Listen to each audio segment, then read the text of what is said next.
About 3 summers ago, my husband and I received an invitation from his aunt, Valerie, to spend a week at her house in Florida. She lived a few miles from a beach in a tourist town, so we decided to accept. My husband had always mentioned that his aunt was a bit eccentric, but she was his favorite aunt. I had only met her once, at our wedding, and she seemed pleasant enough. We departed our house on a Friday afternoon, and arrived at her place around 11 that night. Valerie was waiting up for us and had prepared a spread of meat and cheeses so we could make sandwiches.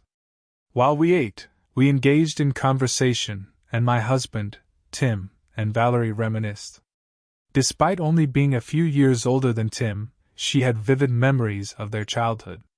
As they conversed, I half listened and occupied myself by examining the knickknacks and pictures in her living room. Among them were pictures of her son Gary, a family portrait of Tim's family, and even some of her late husband who had tragically passed away in a car accident. On a shelf in the corner of the room, I came across various trophies and assorted items, including a large gargoyle statue. Its unsettling appearance, with beady eyes and a twisted smile, caught my attention. I couldn't help but wonder why she would possess such a peculiar item, but I refrained from passing judgment. Eventually, bedtime approached. It was decided that Tim and I would sleep on the couch, a sectional with ample space, while Valerie would sleep in her adjoining bedroom. Her bedroom door was open, allowing a view directly into the room from the couch. As we prepared for bed, a sense of unease crept over me, which I attributed to being in an unfamiliar environment with someone I barely knew. I lay down, turned off the nearby lamp, and closed my eyes. However, I struggled to fall into a restful sleep, awakening intermittently throughout the night. The next morning, around 10 o'clock, we all rose and headed to the beach. We enjoyed a relaxing day in the sand and water, and due to my fitful sleep the previous night, I dozed off on my beach towel. When I woke up, I was relieved that I had left my shirt on over my bathing suit, as my legs had turned bright red from sunburn. Given my Florida origins, I knew it was preferable to have sunburned legs than a burnt back and shoulders. That evening, we had a quiet dinner and engaged in further conversation. I was gradually warming up to Valerie, as she didn't strike me as odd at all. However, I acknowledged that people might consider me eccentric, so who was I to judge? Exhausted from the sun, we retired to bed early, Tim and I on the couch, and Valerie in her bedroom. After discussing the day for a brief period, Tim and I fell asleep, the TV still on.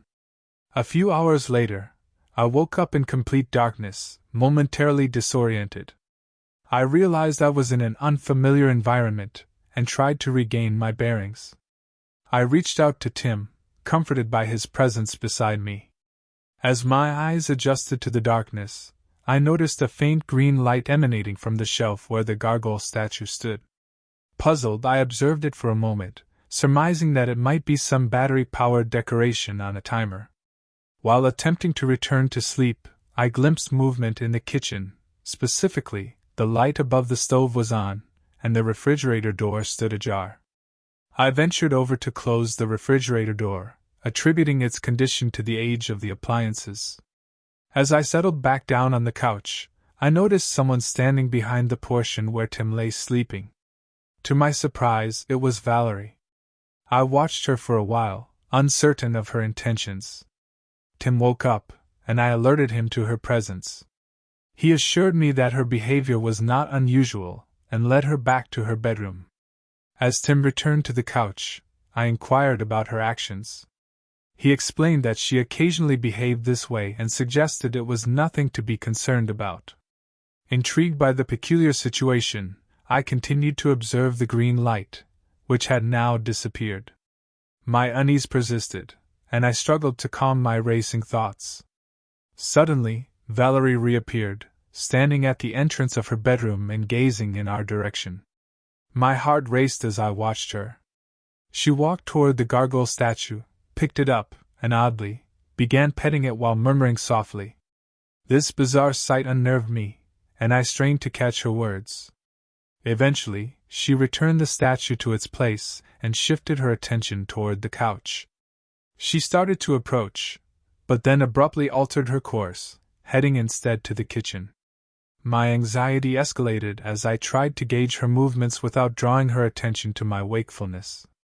Valerie's behavior continued to grow increasingly unsettling. At one point, she stood again at her bedroom door, her eyes obscured by her fallen hair, chanting softly to herself. The strangeness of the situation intensified as she began walking toward our sleeping area, only to change her direction and head to the kitchen. I felt trapped, unable to move without alerting her to my consciousness. After a series of perplexing actions, Valerie returned to her room and slammed the door.